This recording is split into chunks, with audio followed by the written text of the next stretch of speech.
श्रीमद् भागवत कथा के चतुर्थ दिवस आप सबका स्वागत है, अभिनंदन है। गांव में जो लोग सुन रहे हैं, जिनका पैर सही सलामत है, जिनका टांग नहीं टूटा है, अगर उनमें हिम्मत है तो चल के आके कथा पांडाल में बैठ के सुनिए।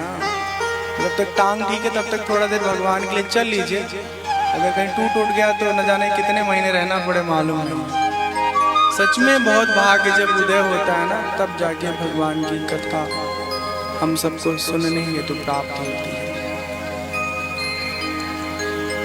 तो आज की कथा में हम सब प्रवेश करते हैं। सर्वप्रथम मंगलाचरण और उसके बाद कथा के विषय वस्तु में प्रवेश। सच्चिदानंद रूपाय विश्वोत्पत्त्यादि हेतवे तापत्रय विनाशाय श्रीकृष्णाय वयं नुमः। श्रीकृष्णाय वयं नुमः।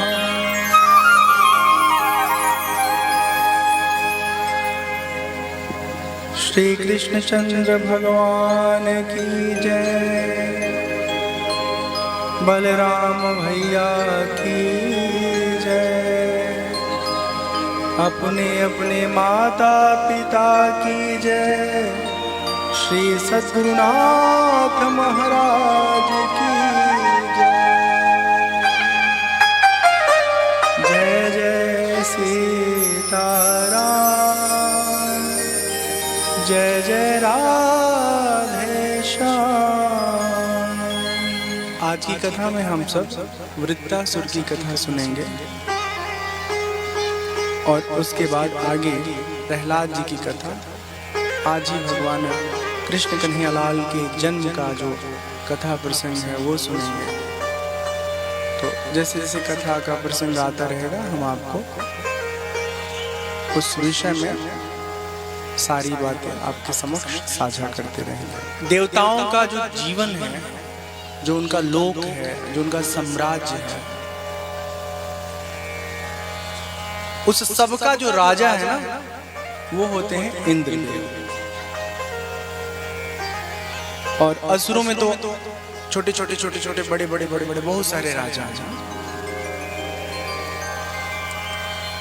एक बार की बात है, एक वृत्तासुर नाम का असुर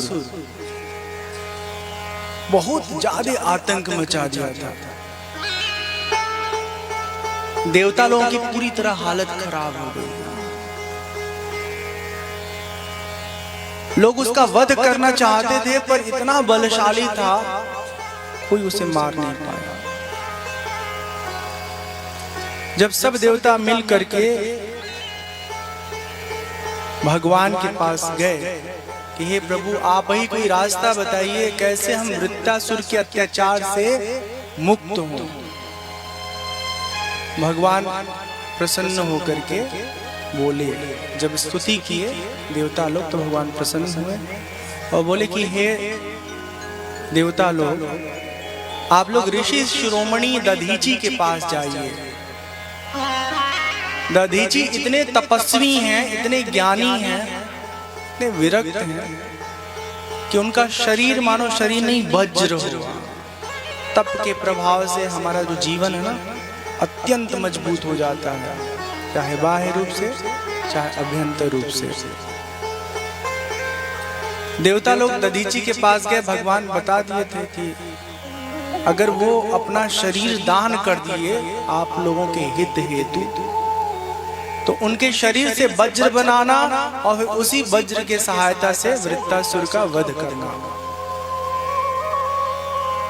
देवता लोग आपस में मिल करके दधीची ऋषि के पास गए, उन्हें प्रणाम किया और फिर दधीची से बोले कि हे दधीची महाराज, हमें आपकी मदद चाहिए, आपसे हम सहायता मांगने आए हैं। तो जो ऋषि मुनि होते हैं वो तो बहुत ही परोपकारी होते हैं। बोले बताओ हम तुम्हारी क्या मदद कर सकते हैं।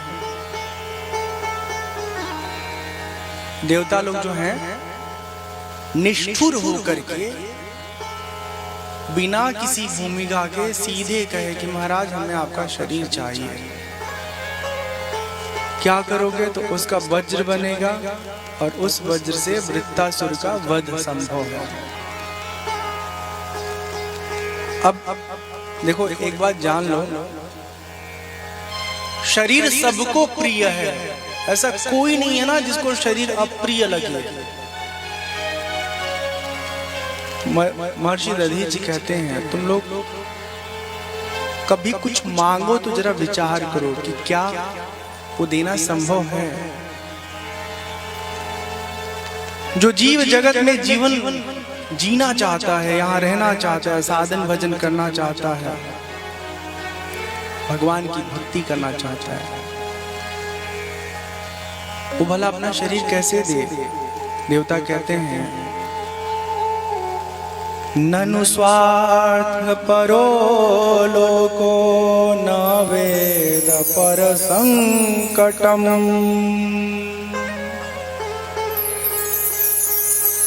यदि वेदन याचेत नीति नाह यदेश्वरः। देवलोग कहते हैं जो लोग स्वार्थी होते हैं उनमें देने वाले के लिए बहुत ज्यादा सहानुभूति नहीं होती है, वो खाली लेने के बारे में सोचते हैं। उनमें इतनी नहीं समझ होती कि क्या मांगना है क्या नहीं मांगना है, अपने स्वार्थ के वशीभूत तो कुछ भी मांग लें। और इसी प्रकार जो दाता होता है, देने वाला होता है ना, वो मांगने वाले को खाली हाथ नहीं भेजता। और फिर हम तो आपको इसलिए निवेदन कर रहे हैं कि हम सबका भला होगा, आपके त्याग से हम सबका कल्याण होगा। दधीचि महर्षि कहते हैं मैंने आप लोगों के मुख से धर्म की बात सुना है, यही जानने के लिए हम आपसे संवाद किए। देखिए शरीर तो एक दिन सबका छूटेगा, ये हमको भी मालूम है और अन्यों को भी मालूम है। यदि आपको लगता है कि हमारे शरीर से एक बहुत बड़े समूह का भला हो सकता है तो शरीर छूटना लोगों के हित के लिए बहुत उत्तम होता है। शुकदेव जी कहते हैं परीक्षित, अथर्ववेदी महर्षि दधीच ने ऐसा निश्चय करके कि हम अपना शरीर देवताओं के हित के लिए अर्पित कर रहे हैं, पर ब्रह्म परमात्मा में अपने मन को लीन कर लिए महर्षि दधीच अपना स्थूल शरीर पंच महाभौतिक शरीर त्याग करके वैकुंठ परम धाम को प्राप्त कर लिए। जातस्य मृत्युर्ध्रुव एष सर्वतः प्रतिक्रिया यस्य न चेह क्लिप्ता लोको यशाश्चाथतो यदि ह्युमं को नाम मृत्युं न वृणीत युक्तम्। इसमें संदेह नहीं, जो जन्म लिया है उसका एक न एक दिन मरना नाश तय है। इस जगत में विधाता ने मृत्यु से बचने का कोई उपाय बनाया ही नहीं। एक ने सोचा था कि हम मृत्यु से बच जाएंगे, पता है कौन? हिरण्यकशिपु। हाँ, तब किया, भगवान से वर मांगा, मैं दिन को न मरूं, न रात को मरूं, न सुबह मरूं, न शाम को मरूं, न अंदर मरूं, न बाहर मरूं, न ऊपर मरूं, न नीचे मरूं। भगवान उसको भी निपटा देते हैं जब उसका अत्याचार बढ़ जाता है। तो मृत्यु पर कोई विजय नहीं प्राप्त कर सकता, इस बात को हमें समझना होगा। यही सोच करके महर्षि दधीचि अपने शरीर का दान कर देते हैं, उनके शरीर के जो हड्डियां होती हैं वक्षस्थल के अंदर जो पाई जाती हैं, उससे वज्र बनाया जाता है और फिर वो वज्र लेकर के इंद्र वृत्तासुर के साथ युद्ध करते हैं। रणभूमि में वृत्तासुर है, चुनौती देता है, बोलता है कि आज बड़े सौभाग्य का दिन है, तुम्हारे जैसे शत्रु के साथ मेरा सामना हुआ है। रणभूमि के मध्य एक तरफ वो इंद्र से लड़ने की बात कर रहा है और दूसरी तरफ वो कह रहा है कि अगर मैं हार भी जाऊंगा तो भी मुझे चिंता नहीं है, पर पीठ नहीं दिखाऊंगा। बहुत सुंदर बात कहता है, भगवान को साक्षी मान करके कहता है, न नाकपृष्ठं न च पारमेष्ठं न सार्वभौमं न रसाधिपत्यं न योगसिद्धिरपुनर्भवं वा समञ्जसत्वां विरहय्यकाङ्क्षे अजातपक्षा इव मातरं खगाः स्तन्यं यथावत् सतरा क्षुधार्ता प्रियं प्रियेवाभिषितं विषण्णा मनोरविन्दाक्षदिदृक्षते त्वाम्। सर्व सौभाग्य निधि प्रभु, मैं आपको छोड़कर स्वर्ग ब्रह्मलोक भूमंडल का साम्राज्य भी किसी महत्व का नहीं रखता, यहाँ तक कि मोक्ष भी नहीं चाहता। जैसे पक्षियों के पंख नहीं होते हैं, जो पक्षी के बच्चे होते हैं वो अपनी माँ की बाट जो होते हैं रास्ता देख रहे होते हैं, जैसे भूखा बछड़ा अपनी माँ का दूध पीने के लिए आतुर होता है, ठीक वैसे ही है कमल नयन, मेरा मन आपके दर्शन के लिए लालायित है। मैं जहाँ जहाँ जाऊँ, जिस जिस योनि में जाऊँ, वहाँ वहाँ भगवान के प्यारे भक्तों से हमारा मैत्री संबंध हो। वृत्तासुर कहता है, हे इंद्र, तुम वज्र उठाओ और अपने शत्रु को मारो। सर्वज्ञ सनातन आदि पुरुष भगवान ही जगत की उत्पत्ति, स्थिति और प्रलय में सक्षम है। इस तरह की बात करते हुए इंद्र से कहता है, हमारी स्थिति क्या है? जैसे कठपुतली होती है ना, वो नचाने वाले के हाथ में उसका धागा होता है, वो जैसे जैसे हरकत करता है वैसे कठपुतली नाचने लगती है, नाचती रहती है। हम सबका जीवन सचमुच ऐसे ही है। हमको लगता है कि हम नाच रहे हैं, हम नहीं नाच रहे हैं, भगवान नचा रहे हैं।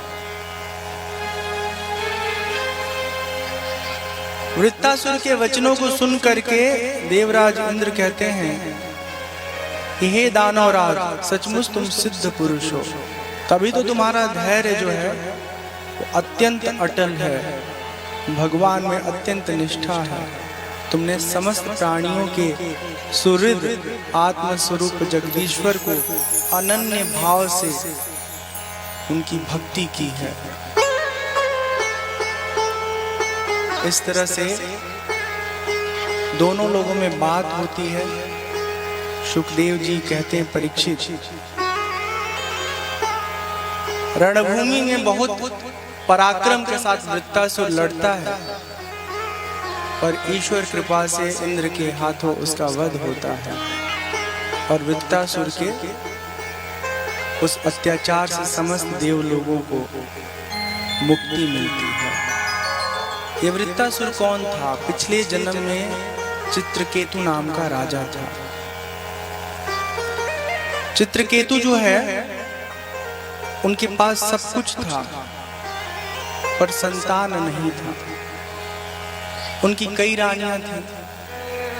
कृतदूती जो है एक ऐसी रानी थी जिनसे चित्रकेतु का बड़ा आत्मीय माधुर्य संबंध था। एक दिन चित्रकेतु के राज दरबार में अंगिरा ऋषि आए। अंगिरा ऋषि से हाथ जोड़ के प्रार्थना की चित्रकेतु की, महाराज हमारे राज्य में हमारे परिवार में किसी चीज की कमी नहीं है पर संतान का सुख नहीं है, संतान नहीं है, हमको बड़ा दुख है इस बात का। कृपा करके हमें संतान प्रदान करा दीजिए। आपके जीवन में बहुत तप है, आप बहुत समर्थ हैं। अंगिरा ऋषि ने उनका भविष्य देख करके बता दिया। ध्यान से सुनिए सब लोग। अंगिरा ऋषि ने कहा, हे चित्रकेतु, तुम्हारे जीवन में ना संतान का सुख है ही नहीं। उसके बाद भी चित्रकेतु जिद पर अड़ गए, नहीं प्रभु हमको संतान चाहिए। अंगिरा ऋषि ने अपने तपोबल से कहा कि ठीक है, तुम्हें संतान प्राप्त होगा। समय बीतता है, कालांतर में चित्रकेतु को अपनी पत्नी कृतदूती के माध्यम से संतान की प्राप्ति होती है। अब पता है जब घर में बच्चा होता है चित्रकेतु को तो बड़े खुश होते हैं। और चित्रकेतु की जो पत्नी है कृतदूती, इनके उदर से बालक जन्म लिया है तो कृतदूती का बड़ा ख्याल रखने लगते हैं। कृतदूती के अलावा जो अन्य रानियां थी ना, उनको जलन होने लगता है कि देखो राजा खाली कृतदूती को मान रहे हैं और हमारी फिक्र ही नहीं कर रहे हैं। जलन के मारे क्या करती हैं अन्य रानियां जो सौत हैं, नवजात बच्चे को जहर दे देती है और इस तरह जहर के प्रभाव से छोटा सा बच्चा अकस्मात मृत्यु को प्राप्त हो जाता है। वो जो जहर देने वाली रानियां ना, वो भी आकर के लगती हैं रोने, ड्रामा करने, ताकि उनकी जो प्रवृत्ति है, उन्होंने जो बालक की हत्या की उस पर किसी का ध्यान न जाए। राजा चित्रकेतु को जब मालूम पड़ा तो अत्यंत दुखी हुए, बहुत विह्वल हुए, अपने पुत्र के मृत्यु के शोक में डूब गए। कभी इधर गिरते कभी उधर गिरते, एकदम उनके शरीर शिथिल हो गए, गला रुध गया। संजोग से अंगिरा ऋषि उनके दरबार में आए और बोले, हमने कहा था ना तुम्हें पुत्र का सुख नहीं प्राप्त होगा, तुम जिद कर रहे थे, अब देखो क्या हाल है, पुत्र मिला फिर भी तुमको पुत्र का सुख नहीं प्राप्त है। अंगिरा ऋषि ने कहा, देखो चित्रकेतु, यहाँ कोई किसी का पिता कोई किसी का पुत्र नहीं है।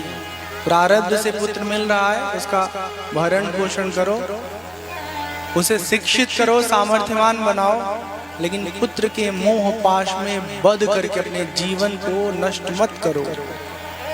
जिसके लिए तुम इतना शोक कर रहे हो, बालक इस जन्म से पहले कई जन्मों में तुम्हारा पिता रहा होगा, तुम उसके बच्चे रहो,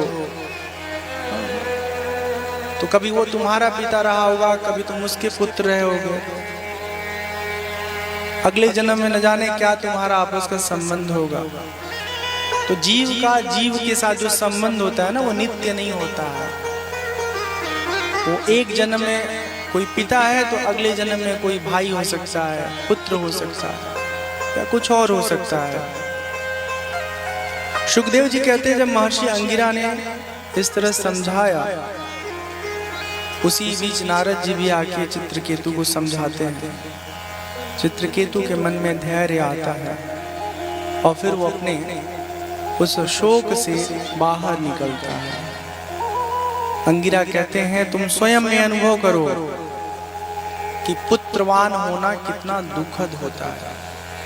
पुत्र हो गया, उसके बाद न बचे तो एक दुख, बच गया अच्छा न हो, हाँ कुपुत्र हो जाए, कुसंस्कारी हो जाए तो एक अलग तरह का दुख। हाँ, और किसी किसी का पुत्र अगर सुपुत्र हो जाए हाँ तो दुख नहीं होता है। सभी ये जो जीवन का संबंध होता है खिलौने के समान है। खिलौने से जैसे हम आसक्त नहीं होते समझदार होने पर, उसी तरह संबंधों में आसक्त नहीं होना है। तुम अपने मन को विषयों में भटकने से रोको, शांत करो और फिर उस मन को परमात्मा के वास्तविक निराकार स्वरूप में स्थिर करो। द्वैत भाव का त्याग करके परम परमात्मा में स्थित हो जाओ। जीवन का समस्त शोक मोह समाप्त हो जाएगा। इस तरह ज्ञान देते हैं और चित्रकेतु ऐसे ही अभ्यास करते हैं और भगवान के परम भक्त हो जाते हैं। अब इतने अच्छे भक्त के साथ ये चित्रकेतु ही वृत्तासुर बने थे, तो इसका कारण ये है कि ज्ञान तो चित्रकेतु के जीवन में आ गया। एक दिन की बात है, भगवान भोलेनाथ माँ पार्वती एक साथ बैठे थे और सत्संग कर रहे थे भोले बाबा। तो चित्रकेतु उधर से गुजरा, कहा ओहो देखिए कैसा समय आ गया है। ज्ञान दे रहे हैं, यही ना कि मोह माया है दुनिया प्रपंच, और अपने पत्नी को क्षण भर के लिए दूर भी नहीं कर पा रहे हैं। ऐसे व्यंग किया चित्रकेतु। तो भगवान भोलेनाथ तो क्षमा कर देते हैं, लेकिन माँ पार्वती जो छोड़ती नहीं है, दुष्ट। हाँ, तुम्हारे दृष्टि में यही दिख रहा है कि हम पति पत्नी हैं। हाँ, हम एक दूसरे से अलग भी कहाँ हैं, पर तुम द्वैत भाव में स्थिर होकर के हमको देह समझ रहे हो। जाओ राक्षस हो जाओ, असुर हो जाओ। तो उनके श्राप के कारण असुर हो गया था। अब जब युद्ध हुआ है इंद्र से, तो फिर उस युद्ध में अपने उस श्राप से मुक्त हो जाता है और अपने देव स्थान को पुनः चित्रकेतु चले जाते हैं। यही विद्याधर चित्रकेतु दानव योनि का आश्रय लेकर तुष्टा के अग्नि से पैदा हुए और बाद में इनका नाम वृत्तासुर पड़ा। अपने पापों से मुक्त होकर के पुनः ये शुद्ध हो गए। बोलिए श्री कृष्ण चंद्र भगवान की जय। आज के आनंद की जय।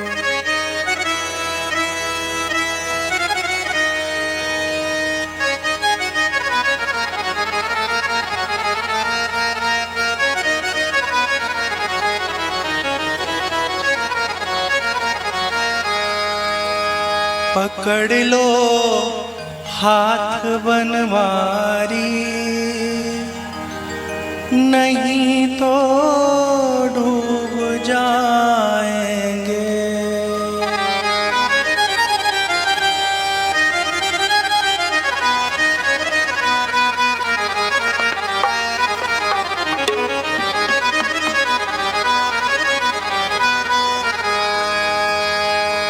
पकड़ लो हाथ बनवारी, नहीं तो डूब जाएंगे।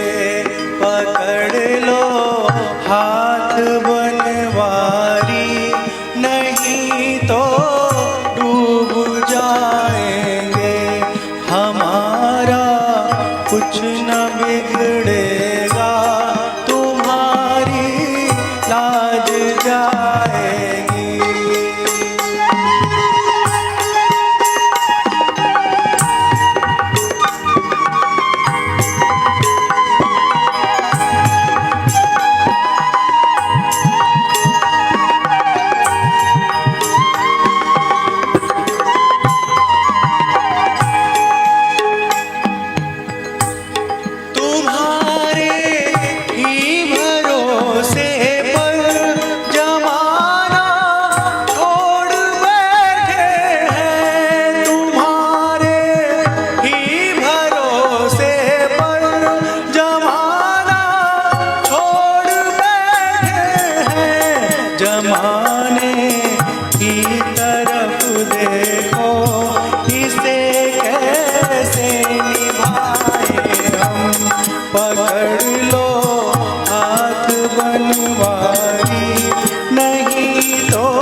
कोई नहीं मेरा केवैया आप बन जाओ, केवैया आप बन जाओ तो बेड़ा पार हो जाए। पकड़ लो हाथ बनवारी, नहीं तो डूब जाएंगे।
पापों का है भारी, वजन पापों का है भारी, इसे कैसे उठाए हम।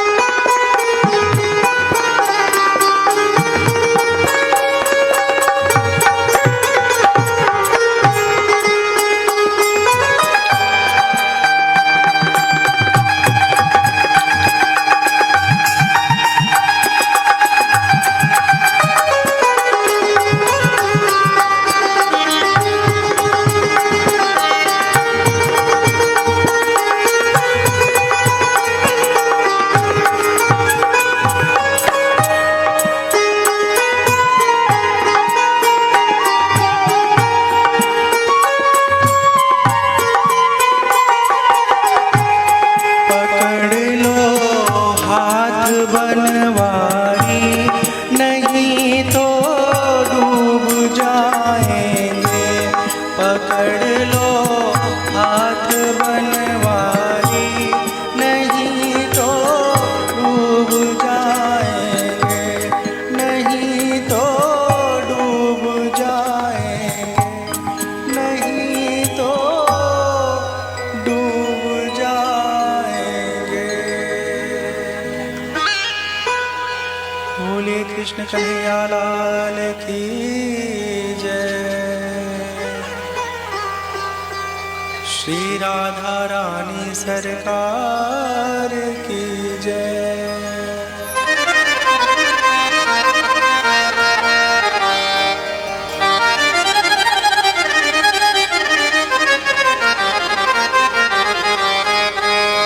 लगन तुमसे लगा बैठे, लगन तुमसे लगा बैठे, जो होगा देखा जाएगा।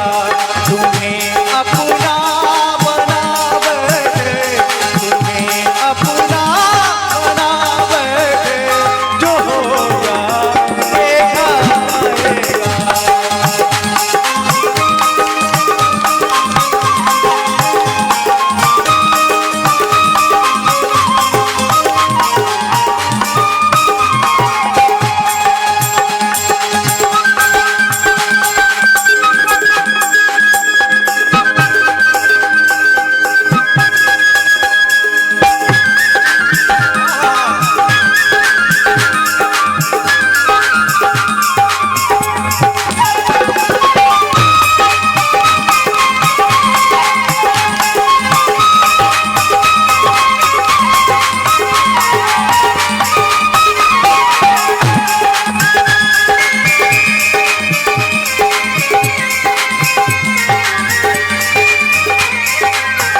याद करते थे। लो अब पर्दा, लो अब पर्दा हटा बैठे, लो अब पर्दा हटा बैठे। जो होगा देखा जाएगा, लगन तुमसे लगा बैठे, लगन तुमसे लगा बैठे। जो होगा देखा जाएगा।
लगन तुमसे लगा बैठे, जो होगा देखा जाएगा, तेरी गलियों में आ बैठे, जो होगा देखा जाएगा।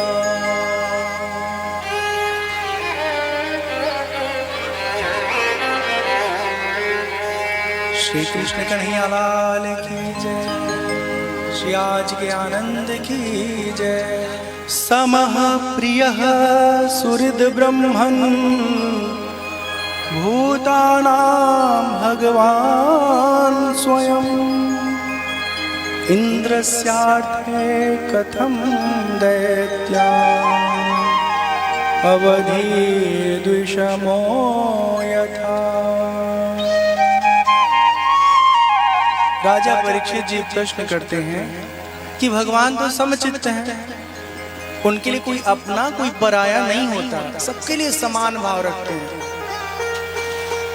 फिर ऐसा क्यों देखने को मिलता है कि भगवान देवताओं की रक्षा करते हैं और जो दुष्ट होते हैं उनको हमेशा मार डालते हैं? इस बात को समझिए। इसका कारण ये है, देवता के ऊपर जब विपत्ति आती है तो पता है क्या करते हैं लोग? सब के सब झुंड बना के भगवान के पास जाते हैं, कहते हैं भगवान हम आपकी शरण में आए हैं, हमारी रक्षा करिए। हाँ?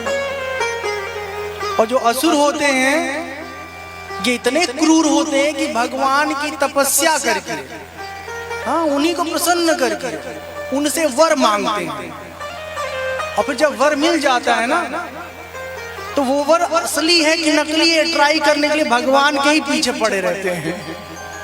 और सच्ची बता रहे हैं, एक तो ऐसे असुर हुआ भस्मासुर, तो भगवान शंकर की तपस्या किया, शिव जी प्रसन्न हो गए। प्रसन्न होने के बाद बोला बताओ क्या चाहते हो? तो भस्मासुर ने कहा कि भगवान हम चाहते हैं जिसके सर पे हाथ रखें, हाँ, वो सीताराम हो जाए। भगवान ने कहा तथास्तु, ले लिया उसने वर। उसके बाद हाथ उठाया, शिव जी भागे। बोला भाग क्यों रहे हैं? बोले तुम कर क्या रहे हो? बोला हम ट्राई कर रहे हैं कि जो आपने वर दिया है वो असली है कि नहीं है, प्रैक्टिकली है। असुर जो होते हैं शक्ति पाने के बाद जो है ये ना अनियंत्रित हो जाते हैं, यही इनमें सबसे बड़ा दोष है। ये विवेकहीन हो जाते हैं, और विवेकहीन लोगों की सृष्टि में कोई आवश्यकता नहीं है, ठीक? इसीलिए भगवान इनका वध करते हैं, इनको मारते हैं। हिरण्यकशिपु एक बहुत ही बलशाली, शक्तिशाली और वर्चस्वशाली राजा हुआ असुरों के खानदान में।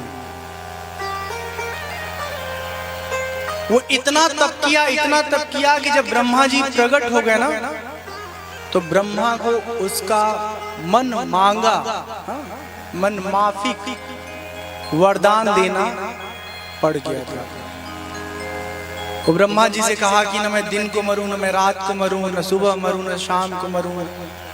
हाँ, मनुष्य तो मार ही क्या सकते मेरे को। हाँ, ऐसा चुन चुन के उसने भगवान से वर मांगा था कि उसकी मृत्यु लौकिक जगत में किसी के द्वारा एकदम कठिन थी, असंभव था। अब जो ये हिरण्यकशिपु है, इनकी पत्नी है कयाधु। तो जब उनके पेट में बालक आया, गर्भस्थ शिशु, तो धीरे से उनकी पत्नी को नारद जी राजमहल से ले जाके आश्रम में रहने का प्रबंध कर दिए। आश्रम में रहने के कारण सत्संग सुनी। जब वो सत्संग सुनी तो उनके पेट में पल रहा जो शिशु है वो भी सत्संग के संस्कार से संस्कारित हुए, ज्ञान मिला उनको। आप इस बात को अच्छे से जान लीजिए कि जब माँ के पेट में बच्चा पल रहा होता है ना, तो बाहर की हर परिस्थिति का उसको अनुभव हो रहा होता है और उसके भीतर तक जाके बाहर की परिस्थिति असर करती है। इसीलिए कहते हैं कि जब पेट में बालक हो तो खुश खुश रहिए, मस्त रहिए, एकदम टेंशन नहीं लीजिए। आग लगे बस्ती में, मस्त रहो मस्ती में, ऐसे रहिए। आदमी टेंशन लेके कर भी क्या सकता है? पता चले बाहर के टेंशन से बच्चे को टेंशन दे दिया और टेंशन के साथ ही पैदा होगा, उसका दिमाग हमेशा परेशान रहेगा। तो कयाधु को आश्रम में रखा। कुछ दिनों बाद कयाधु को पुत्र प्राप्त हुआ। इनका नाम प्रहलाद जी पड़ा। हिरण्यकशिपु जो है बहुत प्रसन्न हुए पुत्र पाके। जब जन्म हो गया ना तो नारद जी ने फिर पहुंचा दिया। अब खोजने के लिए तो खोज सकता था, लेकिन इस तरह से छुपाया गया था कि वो खोज ना पाए। और क्यों? क्योंकि जब बच्चा का आरंभिक विकास हो रहा है ना, शुरू वाला, उस समय जो संस्कार बच्चे में पड़ता है ना, वही बच्चा आगे चल के व्यवहार में उपयोग करता है, या यूं कहें कि ऑटोमेटिकली उसका व्यवहार उस तरह का बन जाता है।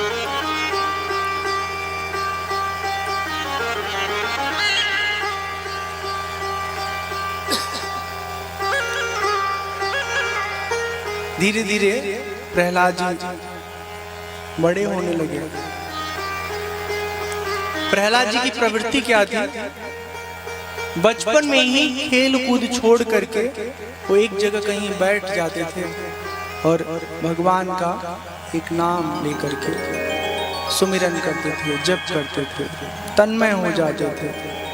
भगवान श्री कृष्ण के अनुग्रह रूप ग्रह ने उनके हृदय को इस प्रकार से खींच रखा था कि हर पल वो भगवान के सुमिरन में लगे रहते थे। कभी कभी वो अनुभव करते थे कि भगवान उन्हें छोड़कर कहीं चले गए तो एकदम से बेचैन हो जाते थे। जब भगवान के सन्निधि का उनको अनुभव होता था तो हठाके मार के हंसने लगते थे। थोड़े और बड़े हुए तो प्रहलाद के पिता हिरण्यकशिपु जो है वो गुरुकुल भेजे प्रहलाद को।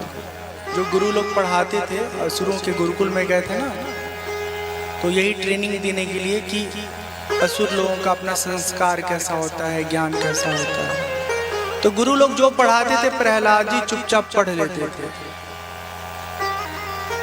ज्यों का त्यों प्रहलाद जी को सुना भी देते थे,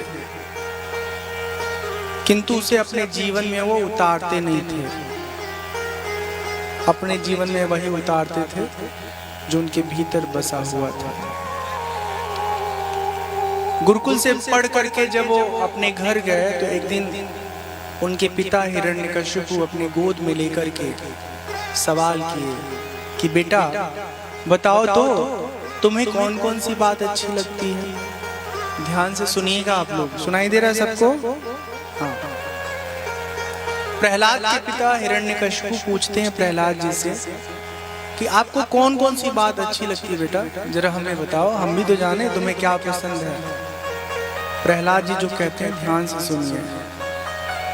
प्रहलाद जी कहते हैं पिताजी, संसार के प्राणी मैं और मेरे, मैं और मेरे, मैं हूँ, बहुत अमीर हूँ, मैं बहुत बुद्धिमान हूँ, मैं बहुत ताकतवर हूँ, मैं बहुत पहुँच वाला हूँ। मेरे भाई बहुत अमीर हैं, मेरे भाई बहुत ताकतवर हैं, मेरा भाई बहुत बुद्धिमान है, मेरी बहुत पहचान है। खुद की उपलब्धि और अपने संबंधियों की उपलब्धि के बीच में उलझे रहते हैं, जबकि यथार्थ ये है कि आपके काम कोई नहीं आता। हाँ, कोई काम आता है तो इतने आता है कि जितना वो आपको अपने उपयोगी समझ रहा है। गिव एंड टेक एक शब्द है ना, जितना आप उनको दे सकते हो उतने ही वो आपको देंगे। व्यवहार में ऐसे ही होता है। लेकिन फिर भी हम लोग सोचते हैं कि हमारा बहुत संबंध है, बहुत जान पहचान है। इस मैं और मेरे के दुराग्रह में फंसा रहता है। संसार के प्राणी का मन सदा उद्विग्न रहता है, कभी शांत नहीं रहता, बेचैन। ऐसे प्राणियों के लिए मैं यही ठीक समझता हूँ कि वे भगवान का सुमिरन करें। और उम्र हो गई हो तो घर वर छोड़ के जंगल में जाके कुटिया बना के भजन कर रहे।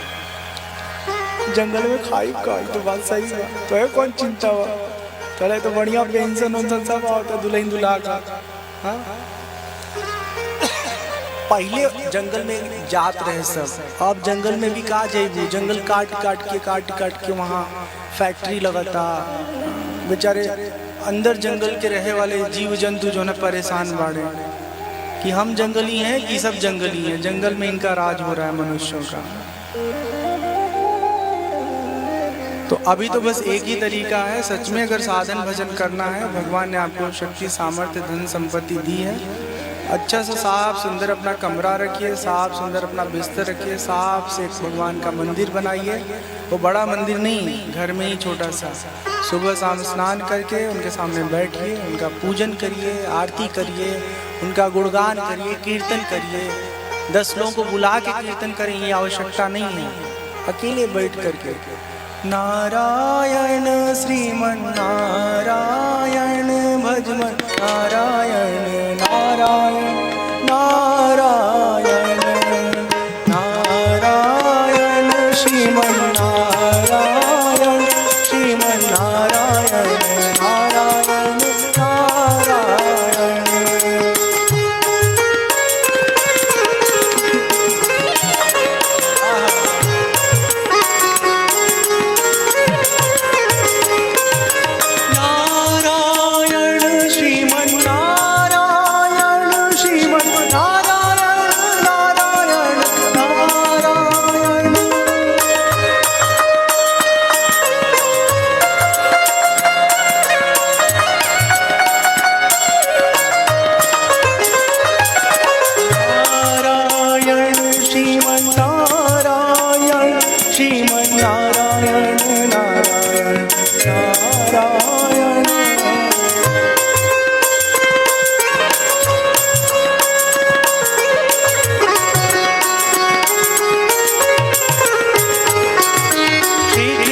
शरणं मम श्री कृष्ण शरणं मम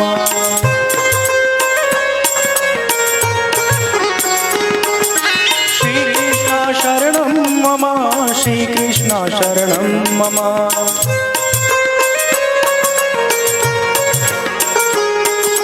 श्री कृष्ण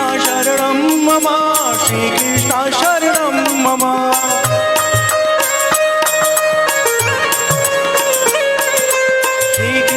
शरणं मम श्री कृष्ण शरणं मम।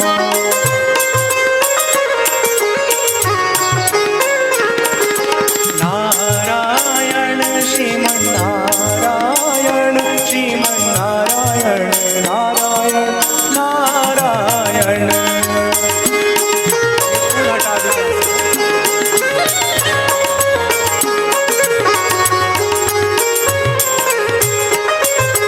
नारायण श्रीमन नारायण श्रीमन नारायण नारायण नारायण।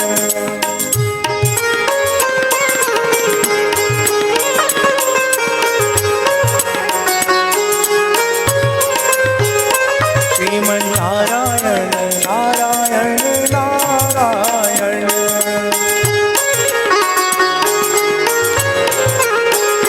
श्रीमन नारायण नारायण नारायण।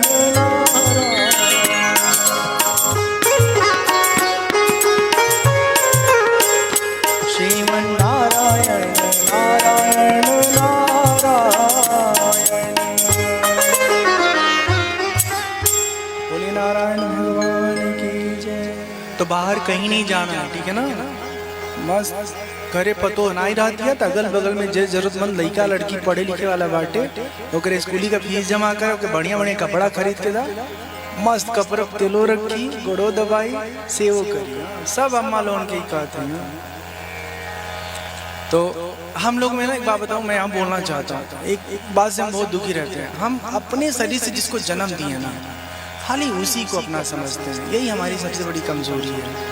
और खाली अगर उसी को अपना समझिएगा ना, तो मैं सच कह रहा हूँ भक्ति के मार्ग में आप कभी सफल नहीं हो पाएगा। यहाँ तो इसका अभ्यास करना है कि सबको अपना समझे, सबको अपना समझे, सबको अपना समझना है, सबके लिए बात कर रहे हैं। हमने देखा है बाबा गांव में बहुत क्या कहते हैं उसको, अपना पराया होता है। ऐसा नहीं करना है।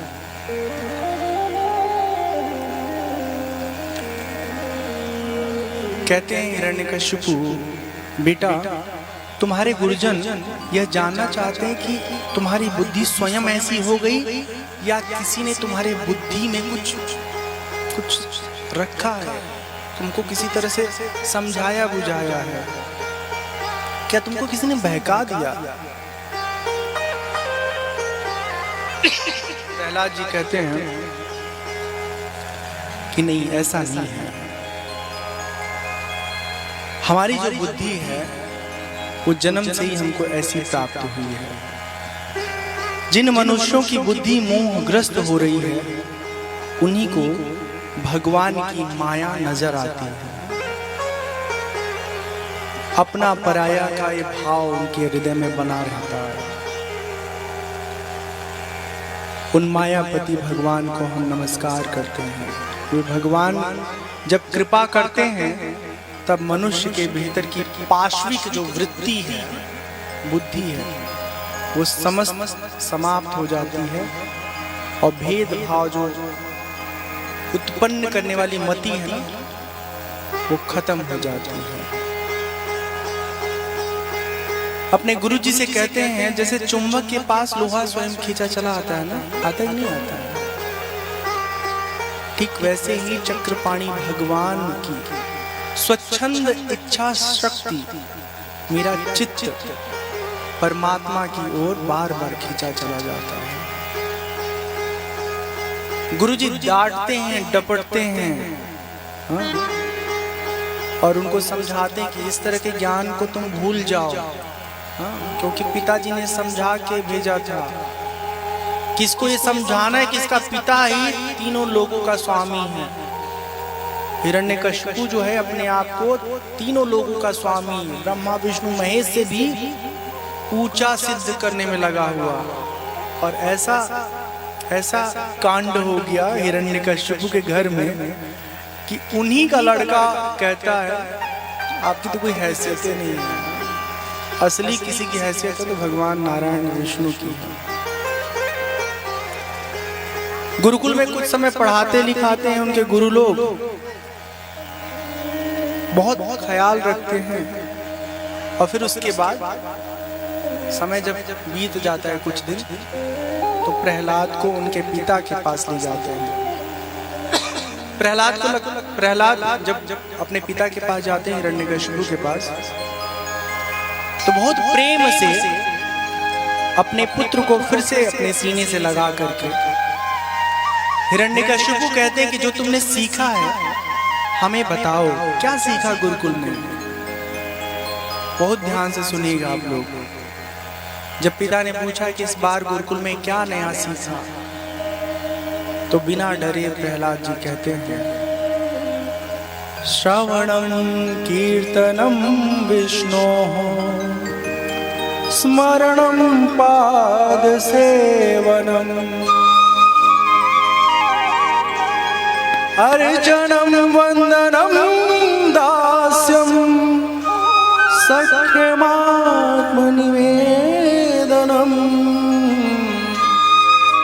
श्रवणम कीर्तनम विष्णु स्मरणम पाद सेवनम।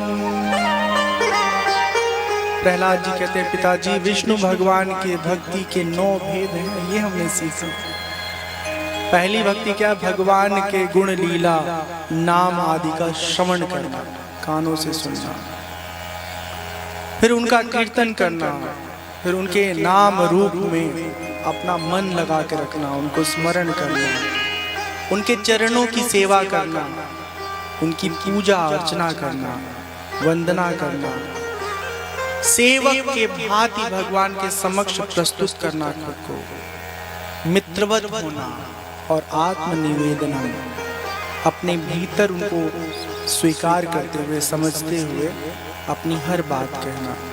प्रहलाद जी की ये बात सुनते ही क्रोध से एकदम आग बबूला हो गए हिरण्यकशिपु, होठ फड़फड़ाने लगे और उसने गुरुपुत्रों से कहा, रे रीछ ब्राह्मण, तुम सब बहुत नीच हो।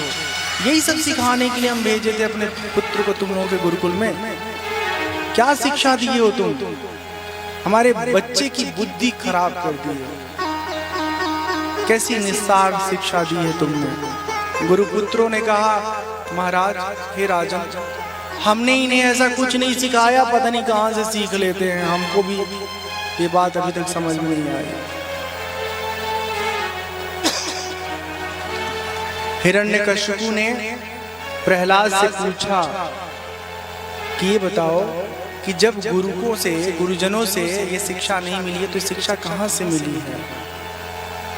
प्रहलाद जी कहते हैं, पिताजी, संसार के लोग ना पीसे हुए को पीस रहे हैं, चबाए हुए को चबा रहे हैं, इंद्रियों के वशीभूत होकर के इंद्रियजन्य विषयों में ही रमण कर रहे हैं। ऐसे गृहस्थ पुरुषों के, जीवों के कल्याण का कोई रास्ता नहीं निकलता। प्रहलाद जी चुप हो जाते हैं। हिरण्यकशिपु क्रोध के मारे अंधा हो जाता है और गोद में रखा हुआ अपने पुत्र को हिरण्यकशिपु धरती पर पटक देता है। दैत्यो, इसे यहाँ से बाहर ले जाओ और तुरंत इसको मार डालो। उसे मारने के लिए, प्रहलाद जी को मारने के लिए अनेक प्रकार से प्रयत्न किए गए। सूली पे चढ़ाए गए, सांपों से डसवाया गया, हाथी से कुचलवाने की कोशिश की गई, अनेक प्रकार से प्रहलाद जी के वध की कोशिश की गई, यहाँ तक कि विष पिला करके भी मारने की कोशिश की गई, पर प्रहलाद जी का कोई बाल भी बांका नहीं कर पाया। जिसकी रक्षा भगवान कर रहे हैं उसका कोई कुछ नहीं बिगाड़ पाता है। इसके बाद उन्हें लेकर के पाठशाला में आ जाते हैं उनके गुरुजन। प्रहलाद जी वहाँ रहने लगते हैं। एक दिन की बात है, छुट्टी थी, गुरुजन किसी काम से गुरुकुल के बाहर गए थे। प्रहलाद जी देखते हैं क्लास नहीं चल रहा है, कक्षा नहीं चल रहा है, सब अपने मित्रों को बुला लेते हैं अपने पास। प्रहलाद जी कहते हैं, संसार में मनुष्य जन्म बड़ा दुर्लभ है, पता नहीं कब जीवन का अंत हो जाए, कुछ भी नहीं मालूम। इसलिए बुद्धिमान पुरुष को बुढ़ापे का इंतजार नहीं करना चाहिए। हाँ, बचपन से ही भगवान की भक्ति करने वाला बच्चा आगे चल के बहुत सुखद जीवन जीता है। घर में अगर कोई बच्चा ज़्यादा भगवान की भक्ति करने लगे तो लोग परेशान हो जाते हैं, कहीं ये बाबा जी ना बन जाएगा। ऐसा नहीं है, बाबा जी बनना ये भी प्रारब्ध का हिस्सा है। कोई सोच के थोड़े बाबा जी बनता है। अगर किस्मत में हमारे लिखा है कि हम बाबा जी बनेंगे तो बाबा जी बनेंगे, किसी की किस्मत लिखा है नेताजी बनेंगे तो नेताजी बनेंगे, किसी की किस्मत में लिखा है अधिकारी बनेंगे, कलाकार बनेंगे। ऐसे दूर से लगता है कि दूसरे की जिंदगी बड़ी अच्छी है, यही बन जाता है। कैसे बनोगे? देखा देखी थोड़ी कोई कुछ बनता है। वो संस्कार ले करके आदमी पिछले जन्म से आता है। तो इसलिए इन बातों को समझना होगा। प्रहलाद जी बच्चों को समझाते हैं, अपने सहपाठियों को, मनुष्य जन्म में श्री भगवान के चरणों का शरण लेना जीवन की एकमात्र परम प्रयोजन, परम सफलता है। भगवान को प्रसन्न करने के लिए बहुत कुछ यत्न करने की जरूरत नहीं है। एक जगह तो भगवान कहते हैं, निर्मल मन जन सो मोहि पावा,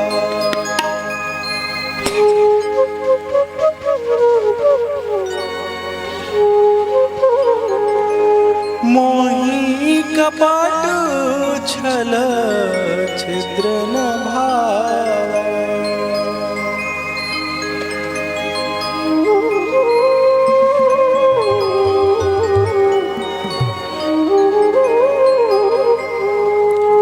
जिसका मन निर्मल होता है ना, पवित्र होता है, वो भगवान को अपने आप पा लेता है। बच्चे पूछते हैं कि सब ज्ञान कहाँ से आपको मिल गया?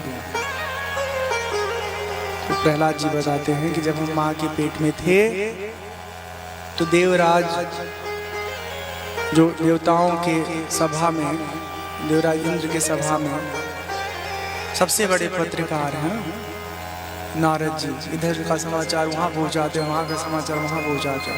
वो हमारी माँ को छुपा ले गए थे, एक आश्रम में रखे, और वहीं हमने सब कुछ जाना, समझा, सीखा,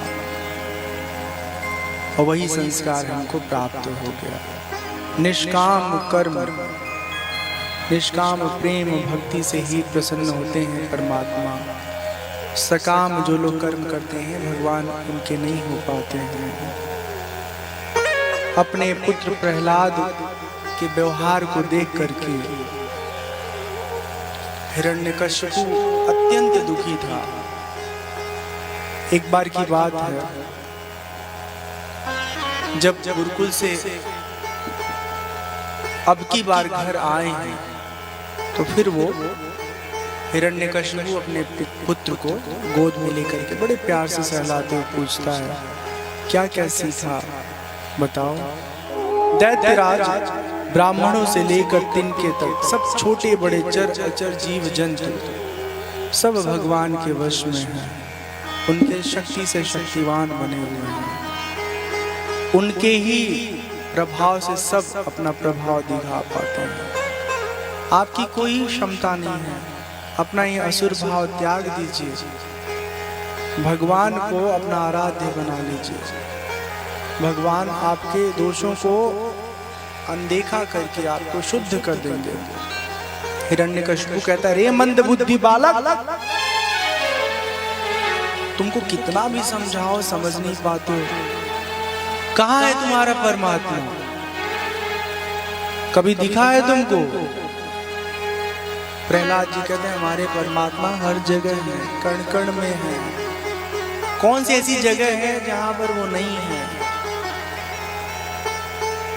हिरण्यकशिपु कहता है, क्या इस खंभे में भी है? प्रहलाद जी कहते हैं, हाँ, खंभे में भी है परमात्मा। एक जोर सा प्रहार करता है खंभे पर अपने गदा से, कहता, देखता हूं तुम्हारे परमात्मा प्रकट होते हैं कि नहीं, तुम्हें यहाँ मिलते हैं कि नहीं मिलते। और खंभे पर प्रहार होते ही खंभ टूटता है, और उसी में से नरसिंह भगवान के रूप में भगवान नारायण अवतार लेते हैं। खूब जोर जोर से दहाड़ मारते हैं, खूब जोर जोर से दहाड़ मारते हैं। अत्यंत नाराज है भगवान। इसलिए भी नाराज है कि हिरण्यकशिपु ने प्रहलाद जी के जीवन पर उनके ऊपर इतना अत्याचार किया था। अपने परम भक्त को इतने कष्ट में भगवान ने देखा, बहुत नाराज है। हिरण्यकशिपु जो है दूर था, झपट्टा मार के उसको खींच लेते हैं और अपने जंघे पर उसका सर रख देते हैं। हिरण्यकशिपु जो है बेबस है, लाचार है, कुछ उसको समझ में नहीं आता है। एक एक वर जो उसको मिला था ब्रह्मा जी से, वो सब कुछ याद दिलाते हैं नरसिंह भगवान। कहता है, देखो, न सुबह है न शाम है, न दिन है न रात है, न तुम अंदर हो न बाहर हो। चौखट के ऊपर पटक के उसकी छाती में अपने नखों से चीर देते हैं, और इस तरह हिरण्यकशिपु का प्राणांत हो जाता है। वो अपने इस असुर शरीर से मुक्त हो जाता है। भगवान सबको अभय प्रदान कर देते हैं। इतने क्रोध में है ना, इतने नाराज हैं, किसी की हिम्मत नहीं होती है कि भगवान नरसिंह जी के पास जाकर उनको कोई शांत कराए। कहते हैं, लक्ष्मी जी से निवेदन किया गया कि आपके तो प्राणनाथ हैं, आपके तो मालिक हैं, हाँ, आपकी हर बात सुनते हैं, जाइए जरा इनको शांत करिए। आवेश इनका खत्म नहीं हो रहा है। अभी भी काम करने के बाद, मतलब मार देने के बाद भी हिरण्यकशिपु को जोर जोर से दहाड़ लगा रहे हैं। लक्ष्मी जी कहती हैं, हम तो भैया नहीं जाएंगे। वो जिस फॉर्मेट में है, जिस स्वरूप में है, हम ही देख के डर रहे हैं, पता नहीं हमको पहचानेंगे कि नहीं पहचानेंगे, तो भी नहीं जाते हैं। अंत में प्रहलाद जी उनके पास जाते हैं, और अभी जो भगवान का स्वरूप है ना, वो वो चौपाया स्वरूप है, मतलब सिंह के रूप में लिए हैं ना अवतार, आवेशा अवतार है। तो प्रहलाद जी को अपने पास चिपका करके उनके शरीर को चाट रहे हैं नरसिंह भगवान। प्रहलाद जी कहते हैं, हे दीन बंधु, मैं भयभीत हूँ, केवल इस असह्य उग्र संसार चक्र से आप ही हमको छुड़ा सकते हैं। आप शांत हो जाइए, समस्त जीवों के एकमात्र आप ही तो आधार हैं, मोक्ष स्वरूप हैं, इसलिए शांत हो जाएं प्रभु, हम सब पर कृपा करें। इस तरह से अनुनय विनय करते हैं प्रहलाद जी, और भगवान भाव में भर के वात्सल्य सुख में एकदम शांत हो जाते हैं। बाद में प्रहलाद जी को राजा बनाते हैं। प्रहलाद जी कहते हैं, हे प्रभु, आप वर देने वालों में सबसे श्रेष्ठ हैं। हमारे पिता ने आपको बहुत अपमानित किया है, लेकिन हम उनके पुत्र हैं ना, हम नहीं चाहते कि हमारे पिता को कोई कष्ट हो, तो आप उन्हें अपना ध्यान दीजिए ना, आप उन्हें अपने कृपा दृष्टि से ओझल मत करिए। यद्यपि आपकी दृष्टि पड़ते ही हमारे पिता का जो जीवन है, शरीर है, पवित्र हो चुका होगा, पर फिर भी आपसे निवेदन है कि पिता को हमारे अपना ध्यान दीजिए। नरसिंह भगवान कहते, निष्पाप प्रहलाद, तुम्हारे पिता स्वयं पवित्र होकर तर गए, इसकी तो बात ही क्या, तुम्हारी 21 पीढ़ियां तर गई। कहते हैं जब भगवान का भक्त किसी घर में होता है तो उसके कुल के 21 पीढ़ी के लोग तर जाते हैं। यद्यपि मेरे अंगों का स्पर्श होने से तुम्हारे पिता पूर्ण रूप से पवित्र हो गए, पर फिर भी उनकी अंत्योष्टि क्रिया करो। तुम्हारे जैसा संतान उन्हें प्राप्त हुआ है तो उन्हें उत्तम लोग तो ऐसे ही प्राप्त होना है।